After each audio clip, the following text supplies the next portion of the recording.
सरस्वत्यै नमः। ओम गुरुभ्यो नमः। ओम ग्राम देवताभ्यो नमः। ओम स्थान देवताभ्यो नमः। ओम ग्रह देवताभ्यो नमः। ओम गंगाराम देवताभ्यो नमः। ओम कुल देवताभ्यो नमः। ओम कुल देव्यै नमः। ओम इष्ट देवताभ्यो नमः। ओम इष्ट देव्यै नमः। ओम गजाननं भूत गणाधिसेवितं कपितजम्बुफर चारुभक्षणं महासुतं शोक विनाशकारकं नमामि विघ्नेश्वर पाद पंकजम्। अपने कुल देवी देवताओं का ध्यान कीजिए, ऋषि पराशर जी का ध्यान कीजिए और उनसे प्रार्थना कीजिए कि इस परा विद्या को हम सटीकता से प्राप्त कर सकें, ज्ञान में उतर सकें और अपना भी अपने आप को भी प्रगति पथ पर ले जा सकें और दूसरों का भी सही सही मार्गदर्शन कर सकें। कल हमारी कक्षा में कहाँ तक हो गया था? सूर्य का कितने भाव तक हो गया था? कोई बताएगा? हेलो।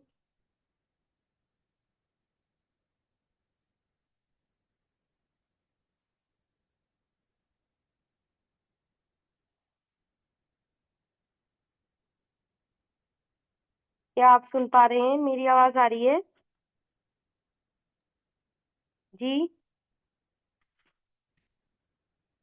प्रीति जी, आपकी आवाज नहीं आ पा रही। क्या मुझे कोई बताएगा हम सूर्य को कहाँ तक पढ़ चुके हैं? हाँ, सूर्य के हमने 6 भाव पढ़ लिए थे। चलिए हेलो। तो हम छठ। हाँ जी, हाँ जी, धन्यवाद। नमस्ते मैम, आपसे एक बात थी। क्या आप सूर्य के भाव को एक बार फिर से रिपीट कर देंगी? क्योंकि 1 तारीख को मैं नहीं आई थी क्लास में। कौन बोली? शाम्भवी जी? जी मैम। शाम्भवी जी, हम रिकॉर्डिंग भेज रहे हैं, आपको रिकॉर्डिंग भेज देंगे। ठीक है, आप उसको ठीक है, सुन ठीक है लीजिएगा, है मैम। ना जी? ठीक है मैम। ठीक जी है हाँ, मैम। वो थोड़ा सा जैसे आज रिकॉर्डिंग आई तो मैं कल तक भेज पाती हूँ, पर मैं भेज देती हूँ। ठीक है जी। चलिए, तो हम सबका माइक बंद करते हैं और हम छठे भाव से पुनः स्टार्ट करते हैं। ठीक है। छठे भाव में सूर्य हो तो जातक वीर्यवान होता है, मातुल कष्ट कारक होता है, तेजस्वी होता है, शत्रु नाशक होता है, बलवान होता है, निरोगी होता है और न्यायवान होता है। हाँ जी प्रीति जी, यहाँ श्रीमान का क्या मतलब है? क्या आप सुन पा रही हैं हमको? प्रीति जी, आप कक्षा में हैं, चली गई? आपका आवाज नहीं आ रहा। पता नहीं, कहीं शायद चली गई हैं। कोई बात नहीं। तो हम यहाँ पर देखिए, ये एक सामान्य पुस्तक है प्रेम कुमार शर्मा जी की, जिसमें एक सामान्य तरीके से बताया गया है। बाद में हम आपको एक प्रामाणिक पुस्तक से पढ़ा देंगे। ठीक है। यहाँ पर पंचम भाव में स्थित होने वाले सूर्य के बारे में एक सामान्य फल कथन किया गया है कि अगर किसी भी लगन की कुंडली है और पंचम भाव में सूर्य है तो किस प्रकार के लक्षण दिखाई देंगे। कैसा नहीं, सॉरी, छठे भाव में सूर्य है तो वह व्यक्ति वीर्यवान होगा। वीर्यवान मतलब पौरुष युक्त होगा और प्रतापी होगा, शत्रुनाशक होगा और मामा से कष्ट होगा। मातुल कष्ट कारक, नहीं सॉरी, मामा को कष्ट देने वाला होगा। ठीक है। शत्रुनाशक होगा, बलवान होगा और निरोगी होगा, न्यायवान होगा, क्योंकि सूर्य जो है न्याय का प्रतीक है। सूर्य देखिए, पहले नंबर पर केतु की दशा, क्योंकि केतु धर्म का प्रतीक होता है तो केतु की ध्वजा आगे होती है। दूसरे नंबर पर सूर्य की होती है, मतलब केतु को धर्म का प्रतीक माना गया है। ठीक है। वैसे तो सूर्य वार को हम प्रथम वार गिनते हैं, सूर्य को प्रथम नवग्रह में स्थान दिया गया है, लेकिन अगर हम धर्म की बात करें तो सबसे ज्यादा धार्मिक ग्रह केतु है। ठीक है। और केतु की जो ध्वजा है वो सूर्य से भी आगे है, ऐसा कहा गया है। लेकिन सूर्य अपने आप में एक तेजस्वी ग्रह है और सूर्य की जो पताका है, चाहे हम दूसरे नंबर पर ही क्यों ना माने, लेकिन वो न्याय का प्रतीक है। ठीक है। आगे चलते हैं। सप्तम भाव में स्थित सूर्य को जातक चिंता युक्त, राज्य से अपमानित, आत्मरत, अपने बारे में सोचने वाला और चिंता युक्त रहता है। मतलब सप्तम में अगर सूर्य हो तो जातक चिंता युक्त होगा, आत्मरत, अपने बारे में सोचेगा, कठोर होगा, स्वाभिमानी होगा। विवाहित जीवन दुखी होता है, क्योंकि सूर्य जिस भाव में होता है वहां कष्ट तो देता है। ठीक है। तो वैवाहिक जीवन कष्टकारक होगा, दुखी होगा, वो अनसेटिस्फाइड होगा, स्वाभिमानी होगा व्यक्ति, कठोर भी हो सकता है और अपने बारे में सोचने वाला हो सकता है और राज्य से चिंता युक्त होता है। आगे चलते हैं अष्टम भाव को। अष्टम भाव में सूर्य हो तो जातक धैर्यहीन होता है, पेशेंस की कमी होती है, निम्न बुद्धि, थोड़ा बुद्धि कम वाला होता है, सुखी होता है, धनी होता है, क्रोधी होता है, चिंता युक्त होता है और पित्त रोगी होता है। पित्त रोगी यानी पित्त संबंधी बीमारियां होती हैं, चिंता से युक्त हो सकता है, क्रोधी भी होता है, धनवान होता है क्योंकि सूर्य की दृष्टि द्वितीय भाव पर जा रही है, और सुखी भी होता है। लेकिन एक चीज ये यहाँ पर देखिएगा कि जब अष्टम में सूर्य होता है ना, तो ये कहते हैं सूर्य और चंद्र को अष्टम में स्थित होने का दोष नहीं लगता। ठीक है। अगर मानो वहां पे सूर्य की राशि बैठी है, मानो पांचवी राशि अष्टम भाव में बैठी है, ठीक है, तो पांचवी राशि का फल कथन हम इस आधार पर करेंगे कि सूर्य कहाँ जाकर किस भाव में बैठा है, ठीक है, अष्टम पर किस किस की दृष्टि है, ठीक है। लेकिन अगर अष्टम में कोई भी राशि बैठी हो और सूर्य और चंद्र वहां बैठ जाएं, तो कहते हैं कि सूर्य और चंद्र को अष्टमेश का दोष नहीं लगता, क्योंकि माता और पिता बच्चे की अधिक हानि नहीं कर सकते। सूर्य पिता का प्रतीक है और चंद्रमा माता का प्रतीक है, ठीक है। तो वैसे दोष नहीं लगेगा, लेकिन होगा क्या, यहाँ एक सामान्य फल कथन बताया गया है कि चिंता युक्त तो होगा व्यक्ति, अपमानित भी हो सकता है, सॉरी, अष्टम भाव में जो ज्यादा धैर्यहीन हो सकता है, निम्न बुद्धि हो सकता है, सुखी होगा, धनी होगा, क्रोधी होगा, चिंता युक्त होगा और पित्त रोगी होगा। लेकिन बहुत अधिक प्रभाव नहीं रहेगा, मतलब बहुत ज्यादा हानि नहीं करेगा, क्योंकि सूर्य पिता का प्रतीक है, अष्टमेश का दोष उसको नहीं लगता, ऐसा ऋषि पाराशरीय सूत्र है। क्या हम आगे बढ़ सकते हैं, समझ में आ रहा है? हेलो।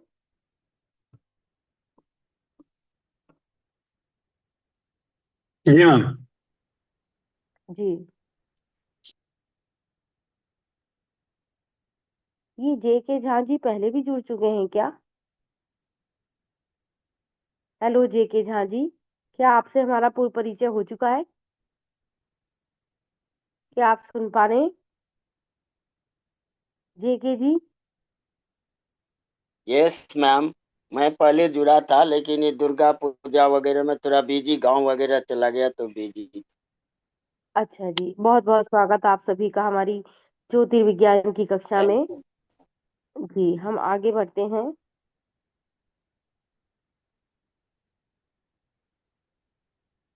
तो हमने आज की कक्षा में छठे भाव में स्थित सूर्य के बारे में जाना कि जातक वीर्यवान होता है, मामा को कष्ट देने वाला होता है, तेजस्वी होता है, शत्रु का नाश करने वाला होता है, बलवान होता है और न्याय प्रिय होता है।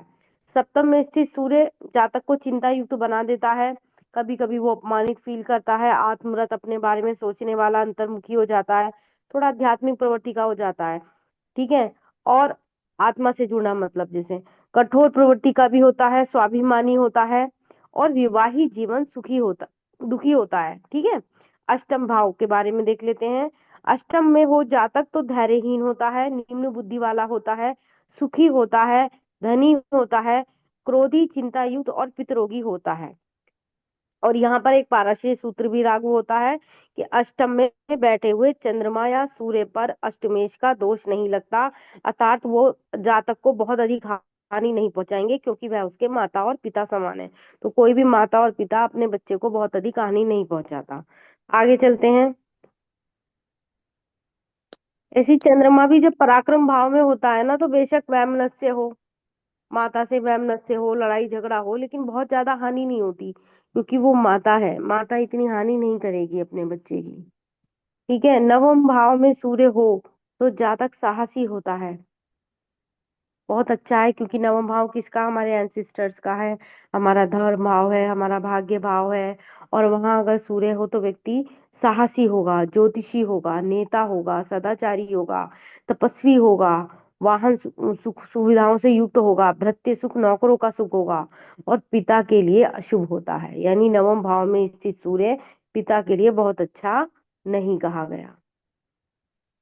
दशम भाव में क्योंकि सूर्य जहां बैठता है वहां जलाता है, वहां कुछ ना कुछ कष्ट तो देता है, तो पिता के लिए अच्छा नहीं कहा गया।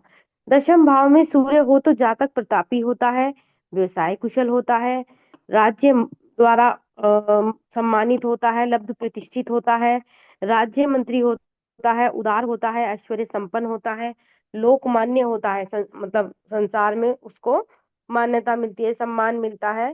जैसे कहते हैं ना, लोकमान्य, लोक में प्रतिष्ठित होता है, सम्मानित होता है, माननीय सम्मानित पुरुष होता है। ठीक है, तो यानी दशम में बैठे हुए सूर्य, सूर्य का अच्छा फल है। प्रतापी होगा, व्यवसाय कुशल होगा, राज्य सत्ता से युक्त होगा, प्रतिष्ठा ख्याति प्राप्त होगा, राज्य मंत्री भी हो सकता है अगर सूर्य की स्थिति अच्छी हो। अगर हम देखते हैं तो राजनेताओं की कुंडली के लिए कई लोग कहते हैं ना, हम इलेक्शन लड़ रहे हैं, तो आप हमें बताइए, तो हम उसके दशम भाव को देखेंगे, सूर्य की स्थिति को देखेंगे।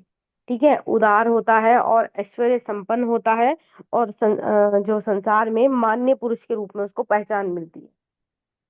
11वें भाव में स्थित सूर्य के बारे में जान लेते हैं। वहां पर जातक धनी होगा, क्योंकि लाभ का भाव है, बलवान होगा, सुखी होगा, स्वाभिमानी होगा। ये स्वाभिमानी ना होना तो सूर्य जहाँ जिस भाव में बैठा है, वहां उस व्यक्ति से रिलेटेड या उस भाव से रिलेटेड एक स्वाभिमान को दर्शाता है, क्योंकि स्वाभिमानिता होना सूर्य का पहला गुण है। तपस्वी होगा, मितभाषी होगा, सदाचारी होगा, योगी होगा, अल्प संततिवान होगा, क्योंकि सूर्य की दृष्टि पंचम में जाएगी, एवं उदर रोगी होगा और पेट का रोगी होगा। ठीक है, एक बार पुनः देख लीजिए, 11वें भाव में स्थित जो सूर्य है, जातक को धनी बनाता है, क्योंकि जहाँ सूर्य बैठा है वहां प्रकाश बेशक जलाता हो लेकिन प्रकाश तो देगा। ठीक है, लाभ का भाव है, तो उस भाव में तो बैठा हुआ वैसे भी कोई भी ग्रह लाभ ही देता है। राहु वहां बहुत अच्छा फल देता है। ठीक है, बलवान है, ऐसा व्यक्ति बलवान होता है, भुजाएं थोड़ी चौड़ी होती हैं उसकी, सुखी होता है, स्वाभिमानी होता है, तपस्वी होता है, मितभाषी होता है, तोल मोल के बोलने वाला। ठीक है, सदाचारी होता है, सदाचरण करने वाला, योगी तपस्वी होता है, और अल्प संततिवान होता है, क्योंकि वहां से पंचम में दृष्टि जा रही है, और उदर रोगी होता है, यानी पेट का रोगी भी होता है।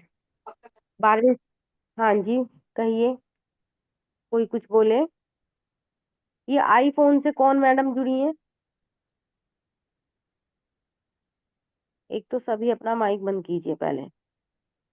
हाँ जी, आईफोन से कौन महोदया जुड़ी है, क्या मैं पूछ सकती हूँ? अगर आप उत्तर नहीं देंगे तो फिर हमको कक्षा से बाहर निकालना पड़ेगा, क्योंकि हमारी कक्षा का नियम है अपना परिचय दें। क्या आप सुन पा रही हैं आईफोन? हेलो, आप नहीं सुन पा रहे हैं तो हम आपको कक्षा से बाहर भेज रहे हैं। ठीक है,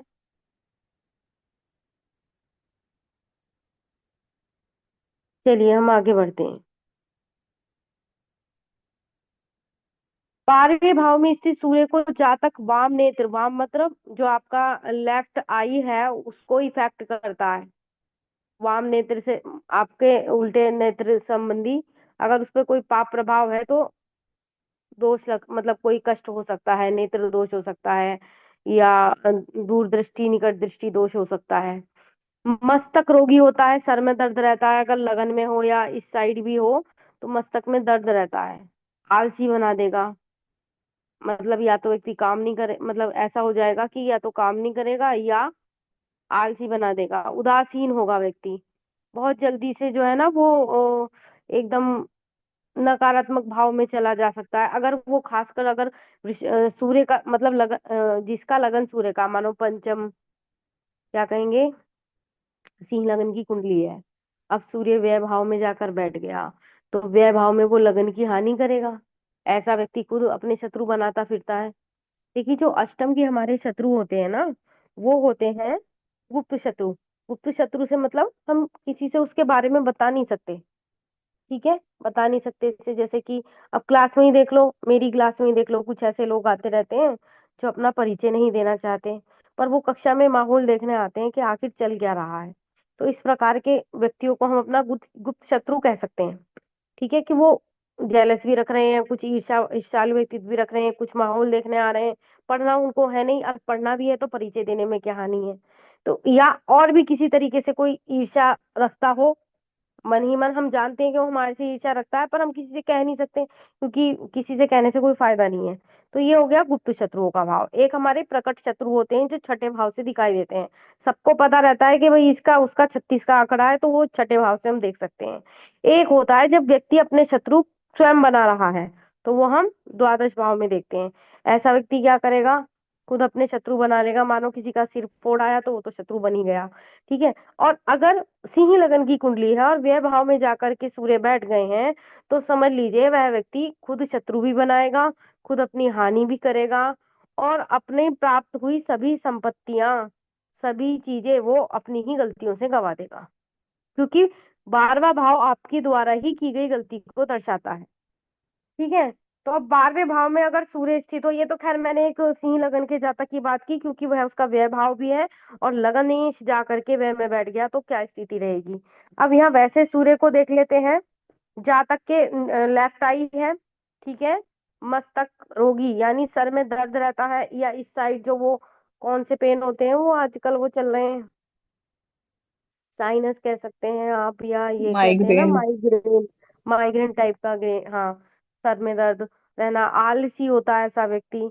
ठीक है। आलसी से मतलब है कि जाएगा तो जाएगा, काम करेगा तो करेगा, नहीं मन कर रहा तो कुछ नहीं करेगा, मूडी टाइप का कह सकते हैं, आलसी मूडी।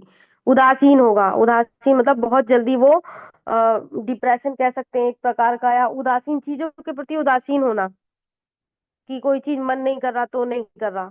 ठीक है। इस टाइप की पर्सनैलिटी। परदेशवासी, विदेश में जाने के बारे में जरूर सोचेगा, और जाएगा ही 101%। अगर सूर्य 12वें भाव में है तो वह व्यक्ति विदेश जाने के बारे में न केवल सोचेगा, वो जाएगा, वो विदेशी स्रोतों से लाभ कमाएगा या धन कमाने की कोशिश करेगा। ठीक है। इसके अलावा मित्र द्वेषी होता है, मतलब मित्र बनते और टूटते रहते हैं उसके। और कृष शरीर वाला होता है।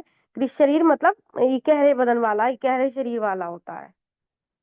क्या यहाँ तक क्लियर हुआ?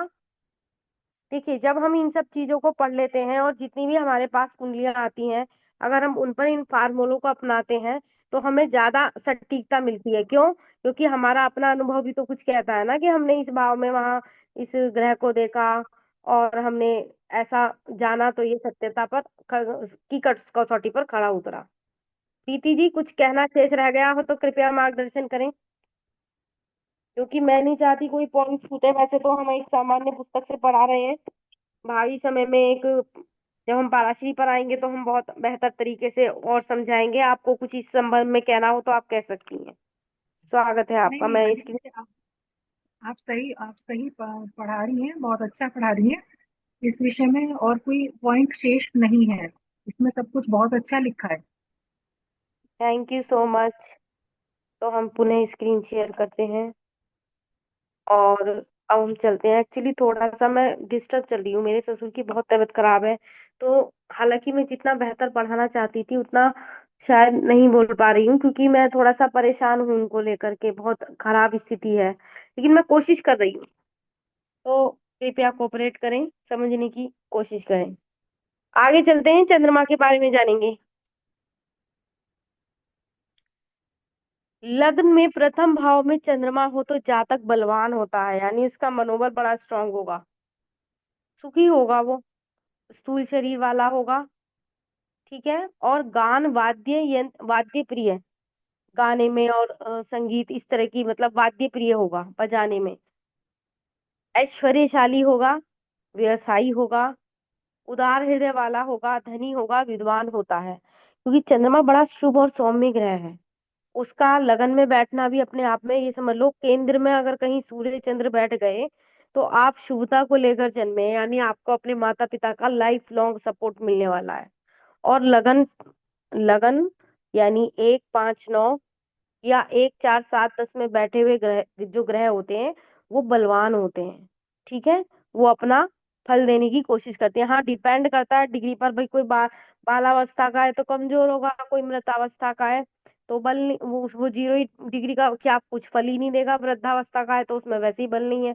तो इस प्रकार से हम उनके बलों को भी देखते हैं। अब लेकिन यहाँ एक सामान्य फल कथन किया गया है कि चंद्रमा लगन में हो तो बड़ा शुभ था। भाई भगवान श्री कृष्ण के लगन में चंद्रमा था, रोहिणी नक्षत्र में वो जन्मे थे, तो आप भगवान श्री कृष्ण को ही देख लीजिए। ठीक है। अगर कोई बहुत ज्यादा कहते हैं ना बहुत सौंदर्य से संपन्न है, तो कहीं ना कहीं चंद्रमा की दृष्टि या चंद्रमा लगन में विराजी जरूर होगा, जिसके सौंदर्य में अजीब सा सम्मोहन होगा। जैसे हम कह सकते हैं हेमा मालिनी। ठीक है। हेमा मालिनी को हमने क्यों कहा? क्योंकि अगर वो अगर अपने स्कूल में, कॉलेज में कहीं भी गुजरती होगी तो सब उसको सौंदर्य के रूप से ही वो जानी जाती होंगी। तो वहां कहीं चंद्रमा को दर्शाता है। द्वितीय भाव में चंद्रमा हो तो जातक परदेशवासी होता है, भोगी होता है, सुंदर मृदुभाषी होता है, भाग्यवान होता है, सहनशील होता है, शांति प्रिय होता है।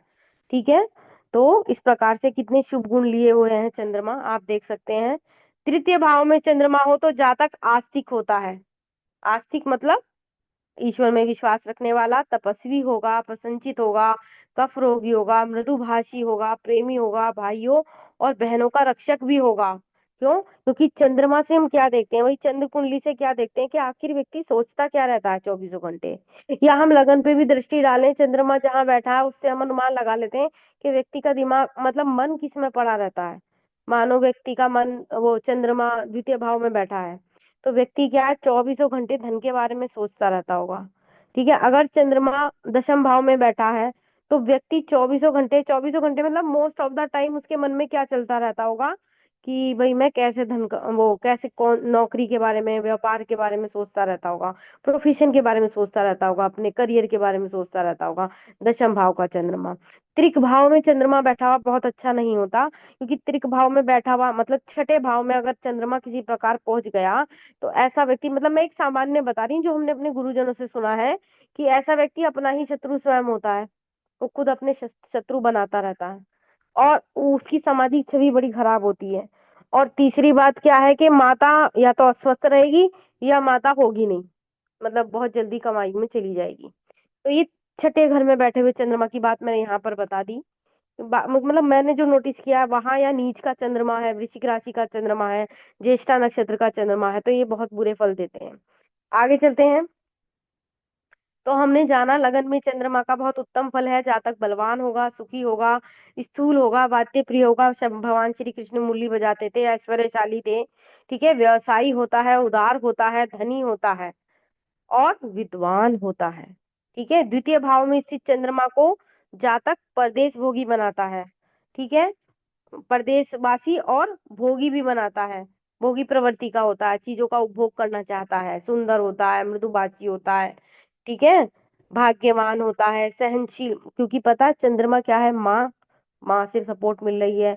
बच्चा जन्म से ही, मतलब ये समझ लो, एक कहते हैं ना वैसे पाया जो देखते हैं ना हम, वो शनि का पाया होता है, हम उसको कह देते हैं जैसे चांदी का पाया।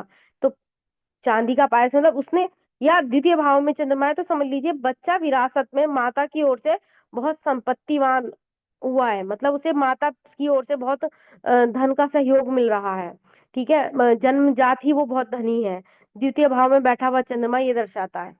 ठीक है, और हम यहाँ ये भी देख रहे हैं भाग्यवान होगा भाई, क्यों, जब जन्मजात माता स्ट्रांग है, धन स्ट्रांग है, और तो वो अपने आप ही धनी है और सुंदर भी है, पुष्ट भी है, सहनशील भी है, सहनशीलता को दर्शाता है, शांत प्रिय होता है। ठीक है, व्यक्ति वाणी को मृदुभाषी, मधुरभाषी और बहुत नाप तोल के, मतलब बहुत लिमिटेड नाप तोल के बोलने वाला, बहुत कम बोलता है ऐसा व्यक्ति जिसके द्वितीय भाव में चंद्रमा हो। शांति प्रिय होता है, शांत रहना उसको अच्छा लगता है। आगे चलते हैं, तृतीय भाव के चंद्रमा को देख लीजिए।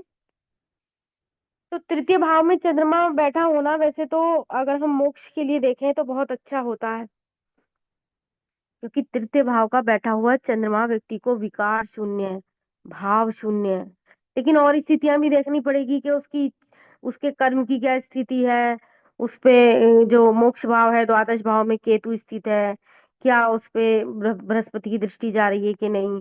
फिर हम ये भी देखते हैं कि चंद्रमा की स्थिति क्या है तीसरे भाव में। ठीक है, भावेश कहाँ जाके बैठा है। तो अगर मतलब ऐसा हमारे गुरुजनों का कहना था कि अगर हम प्रथम भाव से लेते हुए चलते रहें तो हम, क्योंकि मैं कुछ ऐसे टॉपिक को ही उठाती हूँ जो मुझे पसंद है, जैसे मैंने पीछे अभी वो टेस्ट ट्यूब बेबी पर लिखा, मैंने उस पर लिखकर आपको दिया था जो आईवीएफ था। अभी मैं केंद्राधिपति दोष पर लिख रही हूँ, लेकिन अभी मैंने लिखा पूरा नहीं है, बीच में छोड़ दिया, टाइम नहीं मिल पाता। अब एक टॉपिक मेरे दिमाग में हमेशा चलता रहता है, इसमें कभी रमा मैम भी आपको बताएंगी, मोक्ष का। क्योंकि आखिर हमारे जन्म का उद्देश्य क्या है, जन्म का उद्देश्य जो है वो तो हम करेंगे ही, लेकिन क्या मानव जीवन का पहले शिक्षा का उद्देश्य था मोक्ष की प्राप्ति। तो वो संस्कारवत शिक्षा दी जाती थी। और हम क्या है, आप देखें आप खुद संसार में रहे, आपको पता है संसार नाशवान है। प्रतिपल जीवन क्षणभंगुर है। तो हमको अपने मोक्ष के बारे में भी सोचना चाहिए, और हमारा मोक्ष किस में है? हमारे कर्म करने में, हमारे ऋणों को चुकाने में, ठीक है, हमारे आध्यात्मिक ऊर्जा को बढ़ाने में, और हमें ज्ञान की प्राप्ति करने में। संस्कृत साहित्य में इतना ज्ञान भरा पड़ा है, संस्कृत साहित्य को छोड़ो और भी आपकी बहुत सारी पुस्तकें हैं। जैसे कि अपने घर में एक या तो लाइब्रेरी रखो या पुस्तकें जरूर पढ़ो, क्योंकि जितना ज्ञान आपको पुस्तकें दे सकती हैं, अच्छी संगत दे सकती है, अच्छे गुरुजन दे सकते हैं, वही आपका मार्ग प्रशस्त कर सकते हैं। कम से कम मोक्ष का ज्ञान तो प्राप्त हो, मोक्ष मिले ना मिले वो तो बात की बात है, ठीक है। तो हम ये गुरुजनों से सुने थे, वो बता रहे हैं आपको कि अगर द्वादश द्वादश में केतु हो, गुरु गुरु की दृष्टि जा रही हो, तृतीय भाव में चंद्रमा हो, तो व्यक्ति को भाव शून्यता, विकार शून्यता, क्योंकि जब मन ही नहीं, बुद्धि बुद्धि अहंकार ये सब मिट गया तो आत्मा मोक्षगामी है, ठीक है। और लेकिन उसके लिए हमें ये भी देखना है कि हम हमारी इच्छा शक्ति कैसी है। कहीं राहु की तो दृष्टि नहीं आ रही है शुभ, या कहीं अन्य किसी की तो दृष्टि नहीं आ रही है, या हम अपने ऋणों से मुक्त हो रहे हैं, हम खुद में कैसी आत्मा है। तो बहुत सारी चीजों को एनालाइज करते हुए, तो जो मुख्य बिंदु है वो ये है कि चंद्रमा का पराक्रम भाव में बैठना अच्छा होता है, यानी व्यक्ति भाव शून्य होता है, विकार शून्य होता है, क्योंकि मन ही तो है जो भटका रहा है। तो यहाँ हमने देख रहा, चौथे भाव में स्थित चंद्रमा को जातक सुखी बनाता है, मानी बनाता है, सम्मान मिलता है, दानी दान करता है व्यक्ति, क्योंकि दान जिसे कहते हैं ना, मृत्यु के निकट व्यक्ति के लिए जो है वो क्या करना चाहिए, मृत्यु के निकट व्यक्ति के लिए क्या उपाय है, कि दान ही सर्वश्रेष्ठ उपाय है। तो दान ही बनाता है, और जब वो व्यक्ति दान ही कर गया सब कुछ, तो उसका संसार से विरक्त भाव है, तभी तो वो दान कर रहा है। नहीं तो हर कोई दान थोड़ी ना करता है, या फिर कोई बहुत इच्छा रखता है कि भाई दान के अंदर भाव रखता है कि मुझे कुछ मिलेगा, मैं कुछ दूंगा तो मुझे कुछ मिलेगा। लेकिन ये प्रवृत्ति से रहित होकर दान करना चाहिए। उदार बनाता है, रोग रहित बनाता है, क्योंकि पराक्रमेश में चंद्रमा बैठा है तो शुभता है, ठीक है। राजद्वेषी वर्जित, राजद्वेष वर्जित, वो राजा से द्वेष नहीं करता, वर्जित, ठीक है। कृषक, किसान, विवाह के पश्चात भाग्योदय होने वाला, और जलीय जीवी एवं बुद्धिमान होता है, ठीक है। तो पराक्रम भाव में बैठे हुए चंद्रमा की बड़ी शुभता कही गई है, और खासकर मोक्ष की जिसकी कुंडली में अगर हम देखें तो वहां बिना चंद्रमा के पराक्रम भाव में बैठे मोक्ष की प्राप्ति नहीं हो सकती, ठीक है। क्योंकि जब तक व्यक्ति विकार शून्य नहीं, भाव शून्य नहीं, मन है जब तक, तब तक मोक्ष नहीं, जब मन नहीं तो मोक्ष की संभावना बढ़ जाती है। आगे बढ़ते हैं पंचम भाव पर। क्या आपको समझ में आ रहा है? हेलो,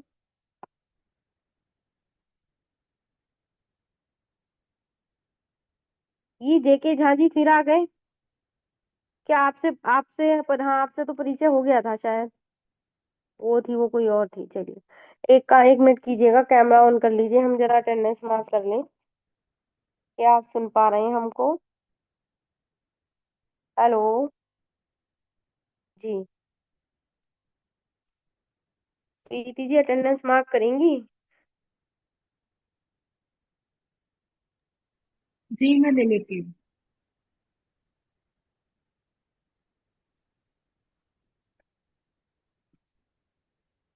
जी धन्यवाद प्रीति जी, हमारा सहयोग कर रही हैं।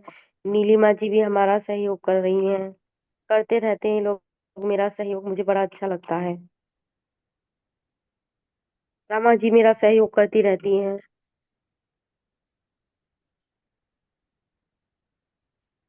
जी, क्या हम आगे बढ़ सकते हैं?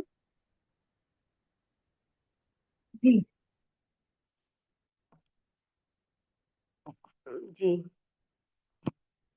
तो हमने तृतीय भाव के बारे में चंद्रमा को जान लिया, अब चलते हैं चौथा भाव। चौथा भाव तो है ही माता का, स्तनपान का है, ठीक है।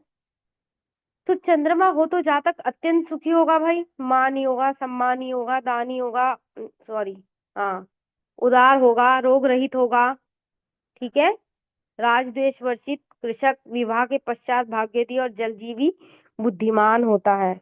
अच्छा, यहाँ पर चंद्रमा स्थित और अधिक शुभता को बढ़ाता है, क्योंकि वो दृष्टि जा रही है दशम भाव पर, तो वो उसको वहां भी जो है एक शुभता, शुभ ग्रह का कहीं भी किसी भी भाव को देखना बहुत अच्छा होता है। सप्तम दृष्टि जा रही है दशम भाव पर, तो वहां पर उसको काम काज में, प्रतिष्ठा में वो उसको दिलाएगा। साथ में जो चतुर्थ भाव है वो भूमि का है, भवन का है, मकान का है, माता सुख का है, मातृ सुख का। एक होता है माता का सुख, हम किससे देखें कि माता का क्या हमें हेल्प मिलेगी, तो वो हम चौथे भाव से देखेंगे। ठीक है, कि वो कितना माता तो है, किसी की माता होती है किसी की नहीं होती, लेकिन क्या माता का सुख मिलेगा वो चौथे भाव पे चौथा भाव। अगर माता के मानो आप एक चीज आपको बता देती हूँ, आप ये चेक कीजिएगा, मानो आपकी कुंडली का चौथा भाव है, चौथे भाव में राशि जो भी पड़ी हो, मानो सूर्य की राशि है, मानो कह सकते हैं कि सिंह राशि है। ठीक है, तो उस सिंह राशि का स्वामी यानी सूर्य कहाँ जाकर बैठा है, ये देखना। मानो वो द्वितीय भाव में बैठा है, जिस भी ग्रह के साथ बैठा है, चतुर्थ का स्वामी जिस भी भाव में जाकर बैठा है, उस वह भाव आपकी माता जी का लगन होगा। अपनी कुंडली अपनी माता जी की कुंडली से मैच करके देखना। मानो चौथे भाव का स्वामी सूर्य है, अब सूर्य कुंडली के आप ही की कुंडली में किस भाव में बैठा है, जिस भाव में जाके आपकी कुंडली में बैठा है, चतुर्थेश जाकर जिस भाव में बैठा है, वह आपकी माता जी का लगन है। अब ये बात आप अपनी माता जी की और अपनी कुंडली में मैच करना। ठीक है, ये हमने किसी से सुनी थी और मैंने अपने आप में चेक भी किया, तो ऐसा मैंने पाया। अब आप लोग चेक करके देखिएगा। ठीक है, तो अब मानो चतुर्देश है सूर्य, और वो जाकर द्वितीय भाव में या अन्य किसी भाव में जाकर पीड़ित हो गया, राहु के साथ और बुध के साथ बैठ गया। ठीक है, तो अब क्या हुआ, सूर्य पीड़ित है, क्योंकि राहु के साथ बैठकर तो ग्रहण दोष बना देगा, यानी माता पीड़ित है। अब माता खुद ही पीड़ित होगी तो क्या सुख मिलेगा आपको उसका। ठीक है, और ये समझ लीजिए स्तनपान भी नहीं मिलेगा बच्चे को माता का, अगर माता है भी तो उस बच्चे को जिसका चतुर्थ भाव पीड़ित है, वहां पर उसको स्तनपान भी नसीब नहीं होगा। और फिर चंद्रमा की स्थिति को देख लीजिए कि चंद्रमा की क्या स्थिति है। कहीं चंद्रमा शनि का तो नहीं है, कहीं चंद्रमा जे मतलब नीच का तो नहीं है, कहीं चंद्रमा पर और कोई अशुभ प्रभाव तो नहीं है, या क्षीण चंद्रमा तो नहीं है, तो फिर वो वहां पे माता को सुख भी नहीं मिल पाएगा। और चंद्रमा की दृष्टि अगर सुख भाव पर चली जाए, चतुर्थ भाव पे चली जाए, तो 1% माता का सुख मिल जाएगा। ठीक है, तो ये एक छोटे छोटे सूत्र हैं जो मैंने आपको बता दिए। हम आगे बढ़ते हैं।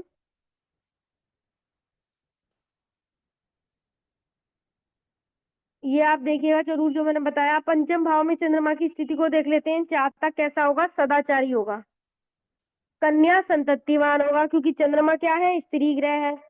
तो पंचम में अगर चंद्रमा बैठा है अथवा चंद्रमा की दृष्टि भी पड़ रही है, तो कन्या संतति होने का योग बन जाता है। ठीक है, जातक सदाचारी होगा, उदार होगा, चंचल लेकिन जरूर बना देगा पंचम भाव का चंद्रमा। अगर वो धनु राशि का है तो बहुत ही ज्यादा चंचल, चंचल से मतलब वो किसी भी एज का प्राणी हो, लेकिन उसके अंदर चंचलता बहुत होगी। कुछ भी बोल देना तपाक से, कहीं भी घूमने फिरने की प्रवृत्ति होना, या इस प्रकार की चीजें वो दे देगा। धन कमाने वाला और क्षमाशील होता है, लोगों को क्षमा कर देता है, बड़े से बड़े अपराध के लिए वो उदार होता है, तो वो क्षमा कर देता है। ठीक है, और धन कमाने वाला यानी पंचम में स्थित जिसका चंद्रमा हो, तो वह व्यक्ति धनवान तो हो ही जाएगा, धन तो कमाएगा ही। ठीक है, अपनी बुद्धि से कमाए, बल से बुद्धि से वो काम करेगा, और उसकी बुद्धि सही काम करेगी, और वो अच्छा धन कमा सकता है। और धनु राशि का चंद्रमा है तो बहुत अच्छा। अगर चतुर्थेश पंचमेश का राशि परिवर्तन हो तो भी बहुत अच्छा है, पंचमेश नवमेश का राशि परिवर्तन हो तो भी बहुत अच्छा है, लाभेश धनेश का राशि परिवर्तन हो, ग्रह परिवर्तन हो तो बहुत अच्छा है। तो उससे क्या होगा, व्यक्ति अत्यधिक लाभ प्राप्त करता है। जितने ग्रह लग्न में उच्च के केंद्र में उच्च के बैठे हैं, उतना अधिक जातक बलवान होता है। लेकिन हाँ, ये जरूर देखिएगा, कोई भी ग्रह बालावस्था का है, कुमारावस्था का है, युवावस्था का है, वृद्धावस्था का है अथवा मृतावस्था का है, फल वो उस हिसाब से देगा। अब मानो आप देख रहे हैं कि भाई या उच्च अवस्था का ग्रह अच्छा फल देता है, युवावस्था का ग्रह लगभग 100% फल देता है, बाकी न्यून फल देते हैं। किशोरावस्था का भी मध्यम देता है, लेकिन वृद्धावस्था वाला, मृत अवस्था वाला और बाल अवस्था वाले बहुत मतलब मृतावस्था तो कुछ हो ही नहीं, वृद्धावस्था भी कुछ किसी काम की नहीं। हाँ, बाल अवस्था का थोड़ा कम फल देगा, लेकिन युवावस्था और किशोरावस्था का ठीक ठीक फल देगा। और साथ में आप अपना ये देख लीजिए कि भाई, क्योंकि कई लोग कहते हैं अरे 30 डिग्री पड़ी हुई है, भाई, और मुझे तो कुछ फल नहीं मिल रहा। लोग सोचते हैं ना कि भाई, लेकिन ये ज्ञात रहे कि हमें डिग्रियां देखनी है, हमें दृष्टि संबंध देखना है, हमें लग्नेश की स्थिति को देखना है। बहुत सारे फैक्टर्स होते हैं, तभी हम सही फलादेश तक पहुंचते हैं। इसलिए यहाँ पर कक्षा में आपको बेशक थोड़ा समझाया जा रहा हो। क्यों? क्योंकि होता क्या है कि समय मांगती है हर चीज, आपको समय देना ही पड़ेगा, तब आपको ये सही सटीक फलादेश तक पहुंच पाएंगे। तो हमारे पास केवल 2 मिनट शेष है, हम इस पंचम को खत्म कर लेते हैं। हाँ, धन कमाने वाला होगा, क्षमाशील होगा। अब छठे में देख लो भाई, छठे का फल अच्छा नहीं है चंद्रमा का, मैंने कहा सबसे बुरा फल देता है। अल्पायु होता है जातक भी। देख लो क्या लिखा है। जातक, जातक की माता अल्पायु होती है। आसक्त तो होता है।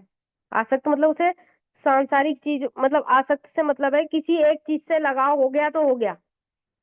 कफ रोगी होगा, खर्चीले स्वभाव का होगा, पैसा नहीं टिकने वाला। नेत्र रोगी होगा, आंखों पे देखिएगा ध्यान से, चश्मा होगा। कहीं सूर्य चंद्र पीड़ित है तो आंखों को प्रभावित करते हैं। भृत्य प्रिय होगा। भृत्य प्रिय यानी नौकरों से बहुत बनेगी उसकी, और किसी से बने या ना बने, नौकरों से बनेगी। या हम कह सकते हैं अगर कहीं राहु इत्यादि का प्रभाव है तो उसकी फ्रेंड सर्कल कैसा होगा?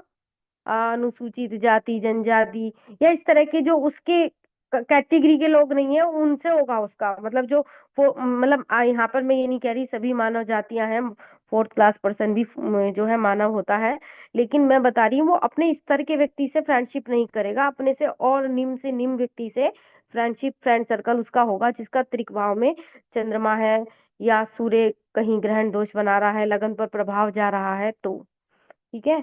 तो यहाँ हमने चंद्रमा की स्थिति को जाना कि मतलब छठे भाव में बैठा हुआ चंद्रमा अल्पायु बनाता है, निर्धन भी बनाता है, धन नहीं रुकता उसके पास, और वो किसी एक चीज के प्रति आसक्त हो गया तो हो गया, मतलब मन लग गया किसी चीज से तो लग गया।